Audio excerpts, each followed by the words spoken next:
Assalamualaikum warahmatullahi wabarakatuh. Jumpa lagi nih bersama saya Adi di channel Ngulik Sejarah. Pada video kali ini saya akan kembali lagi nih membacakan suatu kisah misteri, yaitu kelanjutan dari part yang sebelumnya, yang sekarang merupakan part yang keenam ya teman-teman. Nah, bagaimana kelanjutan ceritanya? Yuk langsung saja kita menuju ceritanya. Oh iya, cerita pada kali ini masih tetap berjudul Rumah Dukun ya, yang ditulis oleh Mas Ramdan Hadi. Nantinya kalian juga bisa mengunjungi internet beliau secara langsung. Yuk, daripada kita lama-lama, kita langsung saja menuju ke part 6 dari cerita ini. Perhatikan baik-baik karena ceritanya akan segera saya mulai.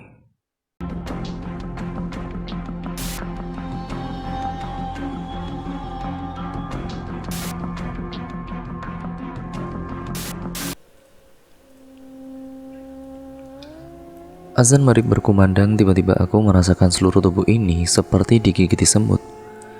Diikuti keringat dingin yang bercucuran. Lo masih sakit, Syat? Ya, kayaknya begitu sih. Besok periksa ke dokter aja kalau gitu.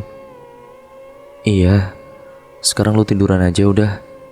Gua sama Ardi mau ke masjid dulu.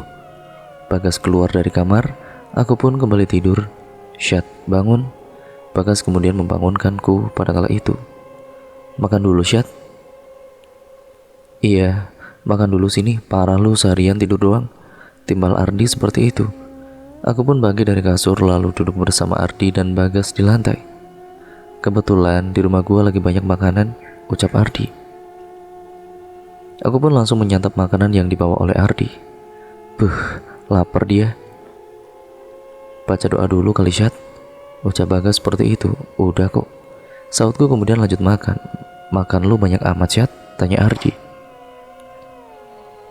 Nggak tahu, gue kayaknya lapar banget nih. Ya mungkin efek seharian tidur kali. Ya kayaknya sih. Setelah makan, aku kembali berbaring di kasur. Astaga, mau tidur lagi lu. Ngantuk banget gue. Ya Allah, benar-benar dah nih anak. Kesini cuma numpang makan dan tidur. Mandi dulu kali, Syat. Kasur gua terbau. Besok pagi aja ah. Pagi menyapa aku rasakan sebuah sentuhan di tubuhku. Syat, bangun, ucap Bagas pada kala itu. Dan apa sih, Gas? Ya dengan mata tertutup aku membalas seperti itu. Udah jam 6, sholat subuh dulu. Gua tuh masih ngantuk, Gas, sautku dengan kesal. Ya bangun bentar dulu, sholat terus ya bisa tidur lagi kan. Dan gue bilang masih ngantuk. Aku bangkit sambil menatap Bagas dengan marah. Lo kenapa sih, Syat? Biasanya lo yang ngajak sholat, sekarang malah lo gak mau sholat. Bukan gak mau, Gas, tapi badan gue masih sakit. Ya udah ntar siangan aja kita ke dokter. Iya, tapi sekarang jangan ganggu dulu. Bagas keluar dari kamar. Sekitar 1 jam kemudian Ardi dan Bagas mengajakku untuk sarapan. Kalau makan langsung sehat dia. Makan banyak pula makannya. Ledek Ardi seperti itu. Ya namanya juga pemulihan. Udah mandi belum? Aku menggelengkan kepala dan dari tadi tidur doang, saut Bagas. Begitulah kehidupanku selama 2 hari di rumah Bagas. Hanya tiduran di atas kasur. Entah kenapa aku menjadi malas sekali saat untuk disuruh sholat. Setiap kali dipaksa sholat, badan langsung panas dan sangat mengantuk. Ibunya Bagas sempat mengajakku ke dokter, tapi obat dari dokter sepertinya tidak berpengaruh. Lu jadi pulang hari ini? Iya, tadi ayah gue nelpon, suruh tunggu di dekat alun-alun. Balasku sembari memasukkan baju ke dalam tas. Gue antar sampai alun-alun aja ya, gak ikut sampai rumah lu. Iya, Gas, gak apa-apa. Setelah memastikan tidak ada barang yang tertinggal, aku pun pamit pulang pada ibu dan ayah Bagas. Ardi dan juga Bagas pun menemaniku sampai ke alun-alun. Setelah menunggu cukup lama di sana, ayah pun datang dengan menggunakan sebuah mobil. Di, Gas, gue pamit pulang dulu ya. Begitulah pamitku. Oh ya udah, Syat, hati-hati ya, balas Bagas, dan makasih ya udah ngizinin Arsyad untuk nginep, ucap ayah. Iya pak. Mobil pun kemudian melaju menuju tempat ibu dan juga Hamid. Ini mobil siapa ya? Mobil bos ayah. Bos ayah? Iya, kebetulan dia datang ke rumah, jadi ayah pinjam mobilnya buat jemput kamu. Wah, perasaanku tiba-tiba tidak enak. Apa yang bos ayah lakukan di rumah? Apa ia hanya sekedar mampir atau ada maksud lain?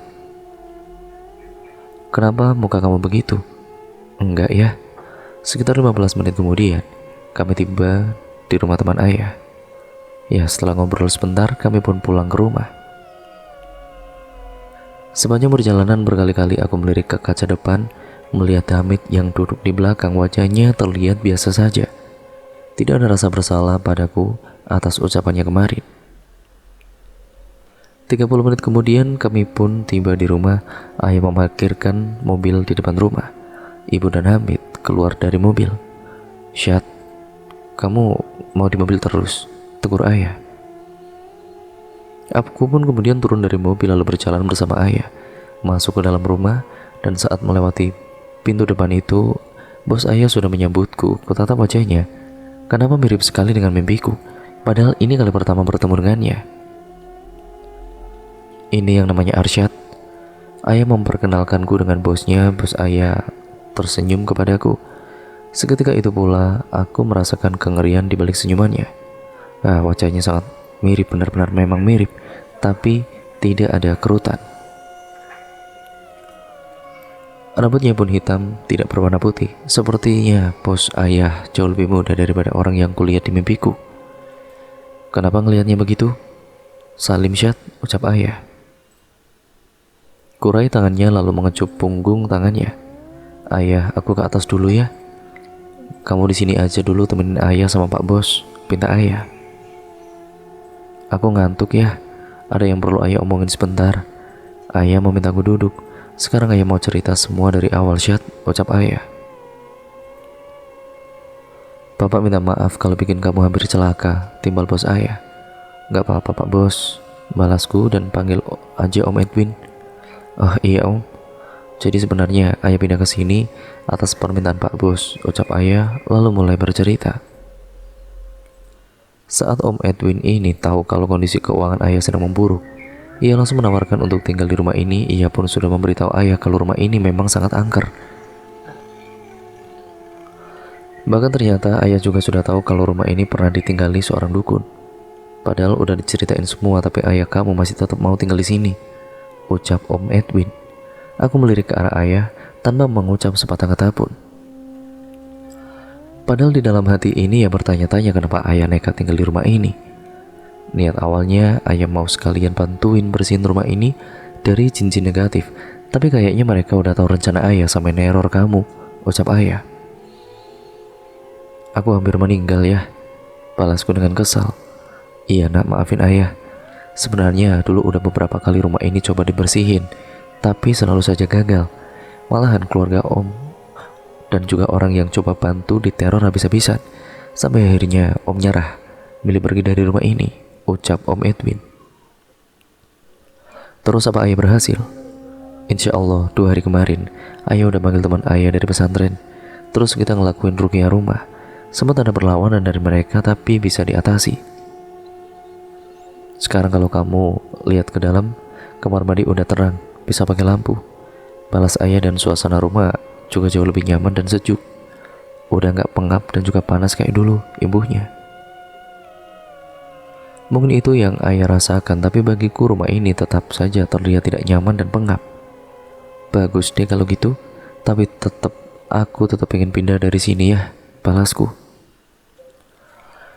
"Iya, nanti Om usahain cari kontrakan di dekat kantor. Doain aja secepatnya ya Syed," saut Om Edwin begitu. "Oh iya Om, kalau begitu terima kasih. Kamu mau ke kamar? Aku boleh nanya sesuatu gak Om? Silakan."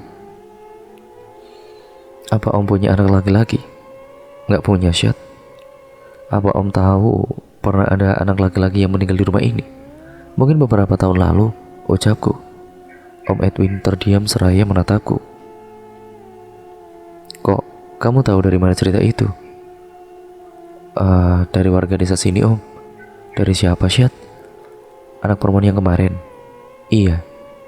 "Anak perempuan siapa?" "Yang tinggal di dekat kebun samping."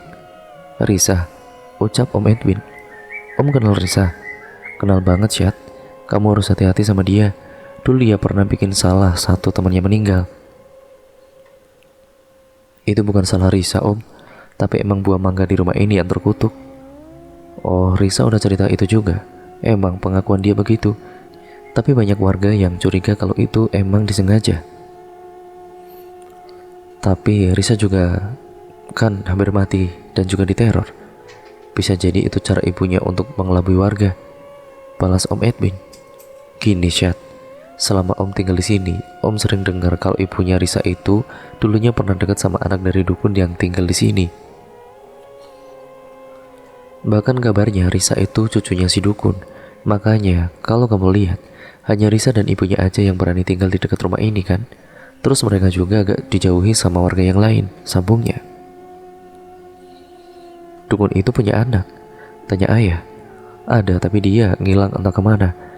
Terakhir kali ketemu pas saya beli rumah ini, saya lumayan ketipu sih. Emang rumah ini dijual murah banget, tapi pas tahu ternyata banyak setannya jadi nyesel juga. Begitulah balas Om Edwin. Emang Om Edwin tinggal di sini berapa lama? Ya sekitar 2 tahunan. Risa bilang gak ada yang tinggal selama itu di sini. Paling lama juga sebulan. Kan udah Om bilang, jangan terlalu percaya sama omongannya. Kini aku kembali bimbang siapa yang harus dipercaya. Hati kecilku merasa kalau Risa tidak berbohong. Namun ucapan Om Edwin ini begitu meyakinkan. Aku bangkit dan, ayah, aku ke atas dulu ya. Begitulah pamitku. Oh iya Syat, ayah udah siapin kamar di bawah buat kamu sama Hamid. Kamar deket gudang. Iya kemarin udah ayah rapihin, jadi jangan tidur di atas lagi. Tapi ya, aku gak mau sekamar sama si Hamid. Lagian kan kamarnya juga sempit. Cukup kok kalau buat berdua. Aku udah gede, pengen punya kamar sendiri ya. Balasku dengan marah. Ya udah, sementara dibawa dulu. Soalnya kamar kamu kan belum diberesin. Pokoknya, aku gak mau sekamar sama Hamid. Kenapa Syat? Kan itu adik kamu sendiri. Soalnya dia. Ucapku tertahan pada kala itu. Tidak mungkin aku bilang kalau yang ada di rumah ini bukan Hamid yang sebenarnya. Dia apa? Soalnya Hamid berisik. Nanti ayah bilang ke Hamid, ya udah kalau gitu. Aku pun kemudian membalikkan badan lalu berjalan ke kamar. Tahu begitu, lebih baik menginap di rumah Bagas saja daripada harus sekamar sama anak iblis itu. Sebelum naik ke tangga, aku sempat melirik ke arah kamar mandi. Benar kata ayah, sekarang sudah tidak gelap lagi dan kemudian kubuka pintu kamar, terlihat kaca jendela yang belum diperbaiki. Aku pun membaringkan tubuh di atas kasur. Arsyad, Arsyad. Samar-samar terdengar suara orang memanggil namaku. Aku melirik keluar jendela dan hanya terlihat tembusan angin yang menggerakkan gorden. Arsyad, suaranya seperti dari luar jendela. Aku pun bangkit dan lalu berjalan mendekati jendela itu. Saat melihat keluar, ternyata terlihat Leo sedang berdiri sambil menatap ke arahku. Leo, tanyaku dalam hati. Ia melambaikan tangan kemudian berlari ke arah belakang rumah. Leo, teriakku memanggilnya. Bergegas aku turun ke bawah. Ada apa sih Syat? Tanya ayah saat ku berlari melalui ruang tengah. Gak apa-apa, sahutku berlalu keluar rumah. Di teras sempat terdiam sebentar karena ragu untuk pergi ke belakang rumah. Aku pun mengumpulkan keberanian lalu berjalan cepat ke sana. Dari kejauhan terlihat Leo sedang berdiri di samping makam. Ia menatapku dengan tatapan kosong penuh kesedihan. Aku pun kemudian berjalan mendekat, melihat ada kendi kecil dan taburan bunga warna-warni di atas makam yang terlihat masih baru. Leo menatapku. Ayah datang, ucapnya. Ayah. Namun wajah Leo tiba-tiba tampak ketakutan. Bukannya menjawab pertanyaanku, ia malah berlari menuju kebun belakang.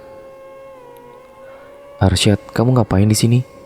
Tanya ayah yang berjalan mendekat, disusul Om Edwin yang jalan di belakangnya.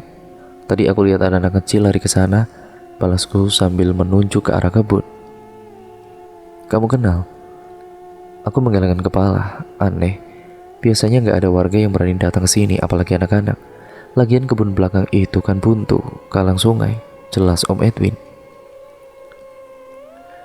Anak lelaki atau perempuan? Perempuan. Aku terpaksa berbohong. Ya mungkin itu Risa, sahut ayah.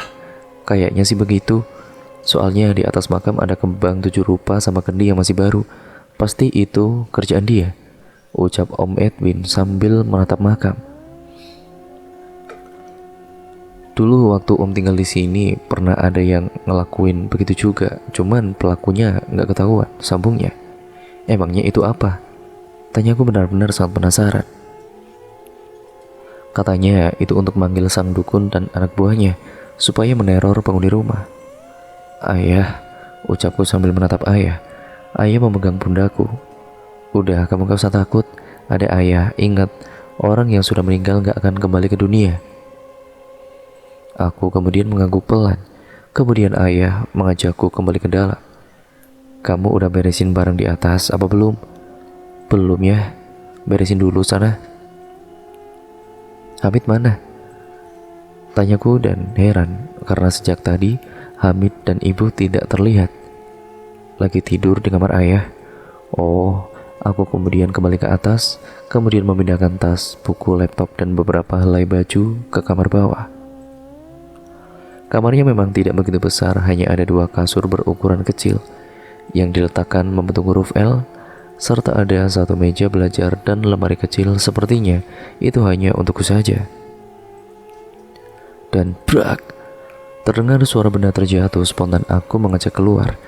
Hanya ada ayah dan juga Om Edwin yang sedang mengobrol di ruang tengah.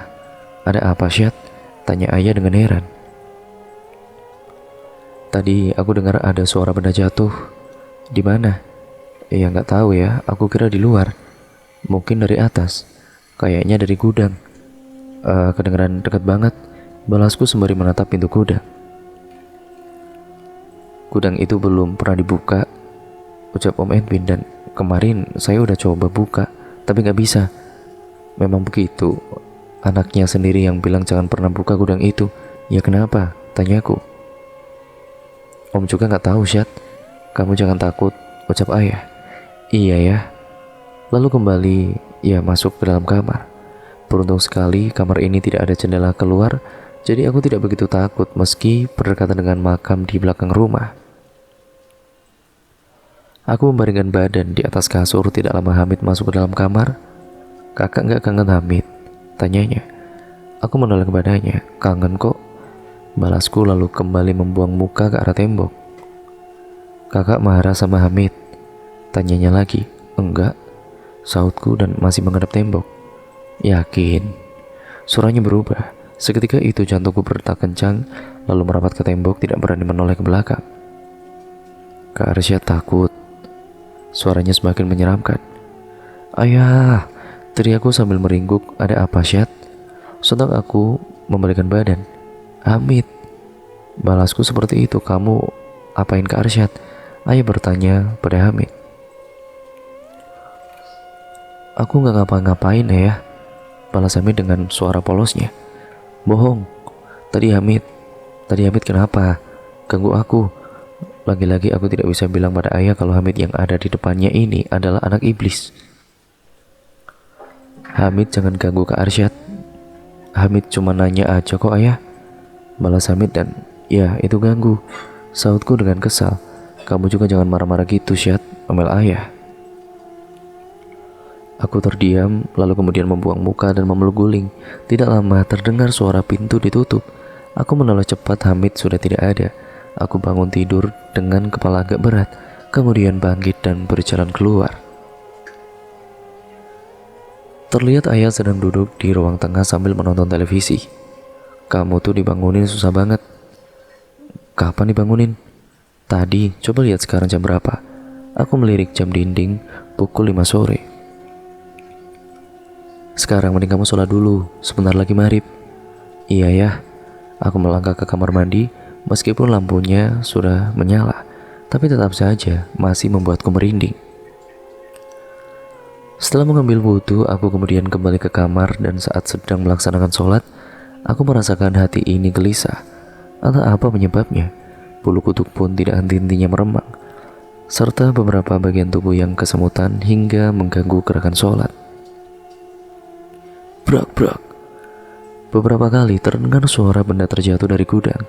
Namun aku tidak memperdulikannya, tetap melanjutkan sholat hingga tahiyat akhir. Setelah sholat, aku pun duduk bersama ayah di ruang tengah. "Hamid mana ya? Kamu tuh kenapa sih, Syad?" Ayah malah balik bertanya. "Aku gak kenapa-napa. Kamu kenapa bentak-bentak Hamid sampai dia ketakutan gitu?" Habisnya dia ganggu banget. Kan Arsyad capek mau tidur. Ya tapi kan Hamid cuma nanya begitu aja, ngapain sampai dibentak. Ya kalau gitu Arsyad minta maaf. "Kamu minta maaf sama Hamid. Dia ada di kamar ayah." Aku pun bangkit dan berjalan ke kamar ayah. Terlihat Hamid sedang duduk di atas kasur. Di dekatnya ada ibu yang menemani. "Tuh, Kak Arsyad datang," ucap ibu. "Memilikimu hanya angan saja, tapi sejujurnya aku ingin kau dimiliki oleh orang yang selalu kau sayangi." "Kakak gak bentak-bentak Hamid lagi?" tanyanya. "Enggak, kakak janji." Kurai tangannya lalu mengajaknya ke ruang tengah. Selang 1 jam kemudian azan maghrib pun berkumandang. Kami pun melakukan sholat berjamaah di kamar ayah. Tetap saja tubuhku terasa sakit seperti ditusuk-tusuk jarum. Setelah sholat berjamaah selesai, kami pun makan bersama di ruang tengah sembari menunggu azan isya berkumandang. "Ayah, aku ke kamar dulu ya," ucapku sesaat setelah sholat isya. Soalnya tubuh ini rasanya sudah tidak karuan, panas dan juga pegal-pegal. Aku membaringkan badan, tidak lama langsung tertidur. Duk, duk. Suara itu terus mengganggu tidurku. Ku tutup telingaku dengan menggunakan guling, namun suara itu masih saja terdengar dan aku kesal sekali. Lalu mengambil posisi duduk, kemudian menempelkan telinga ke tembok. Tidak terdengar suara apapun dan duk, duk. Spontan aku menoleh ke kanan. Suaranya berasal dari dalam kamar dan sial, kamarnya begitu gelap hingga tidak terlihat apa-apa. Kurai ponsel di dekat bantal, kemudian menyorot sumber suara itu. Terlihat Hamid sedang berdiri di dekat tembok membelakangiku dan duk, duk. Ia membentur-benturkan kepalanya hingga terdapat noda darah di tembok. "Hamid," panggilku, namun ia tidak menjawab. Terus membenturkan kepalanya hingga darah mengalir di tembok dan aku beranjak dari kasur, berjalan perlahan mendekatinya. "Hamid," panggilku lagi, tetapi tetap tidak ada jawaban. Kurai pundaknya, lalu ia langsung membalikan badan maksudnya. Sontak aku melangkah mundur saat melihat wajahnya sudah dipenuhi dengan darah. "Kak Arsyad, main yuk kak," ucapnya sembari tersenyum. "Pergi, jangan ganggu adik saya," teriakku. Ia melangkah mendekat sambil tertawa. "Pergi, Kak Arsyad," panggil suara Hamid dengan dari arah lain. Spontan aku mengarahkan lampu ponsel ke kiri. Terlihat Hamid sedang duduk di atas kasur. "Hamid, Kak, kenapa teriak-teriak?" tanyanya. Aku kembali mengarahkan lampu ponsel ke depan. Sosok yang menyerupai Hamid sudah hilang. Dengan cepat aku bergerak untuk menyalakan lampu. "Kak," panggil Hamid. "Iya, tadi ada kecoa," balasku. Sama kecoa aja takut, kerutunya lalu kembali tidur. "Lampunya kakak nyalain aja ya." "Iya kak." Aku pun naik ke atas kasur berbaring menghadap tembok sambil mengeluk guling. Pikiran pun melayang. Ayah bilang rumah ini sudah tidak menakutkan lagi, tapi kenyataannya masih sama saja. Apa mungkin ruqyah rumahnya tidak berhasil? Semenjak kejadian tadi juga, aku belum bisa tidur juga. Setiap memejamkan mata selalu terbayang-bayang wajah Hamid yang perlu merendarah. Semua yang terjadi di rumah ini benar-benar membuatku bingung entah mana yang benar. Tuduhanku pada ayah dan Om Edwin belum terbukti benar. Lalu muncul mimpi di ruangan gelap itu dan tingkah aneh Hamid. Kini ditambah harus ekstra hati-hati dengan Risa. Rasanya kepalaku pusing memikirkannya. Kemudian terdengar suara pintu kamar terbuka. Spontan aku menoleh ke sana. Terlihat ayah sedang berdiri di dekat pintu. "Syad, udah subuh," ucapnya dengan pelan. "Oh iya ya, Sahutku, kemudian aku bangkit, duduk di ujung kasur, merasakan pundak yang begitu berat dan kepala sedikit pusing. Mungkin karena efek tidak tidur semalaman. Kemudian berjalan ke kamar mandi untuk mengambil wudhu. Terlihat ayah sedang duduk di ruang tengah, sudah mengenakan sarung dan baju koko. Setelah mengambil wudhu, aku kemudian bergabung dengan ayah sembari menunggu Hamid yang baru bangun. "Syad, kamu sakit nak?" Tiba-tiba ayah bertanya seperti itu. "Enggak ya. Muka kamu pucat banget loh. Semalam gak bisa tidur ya. Kenapa? Ada gangguan lagi?" Aku mengangguk pelan. "Kamu gak lupa baca doa kan?" Aku tidak ingat semalam sudah baca doa atau belum. Kayaknya sih lupa. "Lain kali sebelum tidur kamu ambil wudhu terus baca surat Ruqyah." "Iya ayah." Hamid sudah selesai mengambil wudhu dan ayah langsung mengajak kami untuk sholat berjamaah di kamarnya. Entah kenapa pundakku semakin terasa berat. Bahkan saat bangkit dari sujud pun aku sangat kesulitan. Selesai sholat, wajahku ini sudah dipenuhi keringat. Padahal udara pagi ini begitu dingin. "Syad, ambil Quran," perintah ayah. Saat bangkit tubuhku sedikit limbung. "Kamu gak apa-apa Syad?" tanya ibu dengan khawatir dan aku menoleh kepadanya. Enggak bu." Kemudian berjalan ke arah pintu dan krek. Saat membuka pintu, tiba-tiba ada hantaman angin ke wajah yang membuat tubuhku roboh seketika dan akhirnya aku pingsan. "Kak Arsyad, tolong kak." Aku terbangun saat mendengar suara teriakan Hamid. Di hadapanku hanya terlihat pohon menjulang tinggi. "Kak Arsyad, tolong." Suara Hamid kembali terdengar. Aku bangkit lalu mengedarkan pandangan, mencari sumber suara itu. "Kak Arsyad."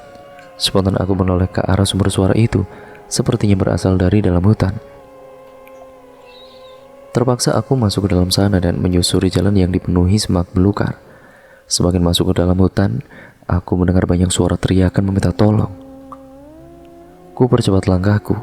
Tidak lama kemudian, sudah dihadapkan dengan sebuah dataran yang sangat luas sekali, yang dipenuhi oleh tiang-tiang kayu. Aku berjalan mendekat. Kini terlihat di setiap tiang ada seseorang yang diikat dengan rantai besi. Sementara itu di bawahnya ada bara api yang menyala. Orang-orang itu menjerit kesakitan dan meminta tolong kepadaku. "Kak Arsyad," panggil Hamid. Sontak aku berlari ke arah sumber suara. Dan dari kejauhan ada 3 buah tiang yang berdekatan. Saat mendekat terlihat Hamid, Leo dan Rina sedang terikat di tiang kayu. Namun Leo dan Rina sepertinya sudah tidak sadarkan diri. Dengan tubuh yang dipenuhi luka berdarah, "Kak Arsyad, tolongin Hamid," teriak Hamid dan aku berlari mendekat dan dar, terdengar suara dentuman yang sangat keras. Sontak aku menghentikan langkah. Ternyata kini di hadapanku sudah ada kakek tua yang wajahnya mirip sekali dengan Om Edwin. Ia memegang cambuk berduri yang berlumuran darah. "Kamu sudah terlambat Arsyad," ucap kakek tua itu. "Adikmu tidak akan bisa kembali, dia sudah mati." "Bohong sekali kamu," sahutku lalu berlari mendekati Hamid. Namun langkahku lagi-lagi terhenti saat kakek itu mengayunkan cambuknya ke tanah hingga menimbulkan suara yang begitu sangat keras. "Yang ada di rumahmu itu bukan Hamid, tapi anakku." "Kak Arsyad, tolong kak." Aku berlari memutar sambil memperhatikan gerak-gerak kakek itu. Berkali-kali ia berusaha mencambukku, tapi aku berhasil menghindarinya. "Kamu tidak akan bisa menyelamatkannya."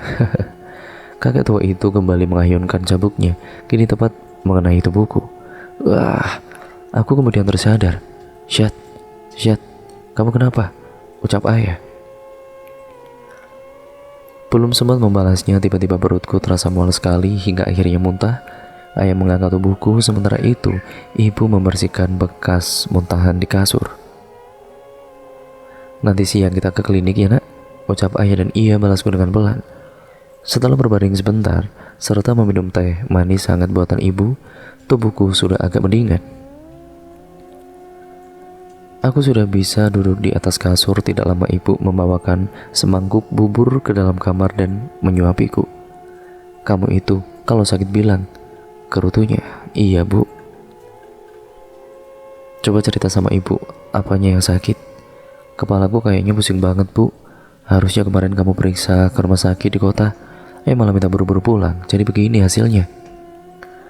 Ya tapi kemarin gak kenapa-napa, Bu. Kemarin belum terasa aja, sekarang efeknya jadi gini. Ayah masuk ke dalam kamar. Habis makan langsung siap-siap, Syat, ucapnya.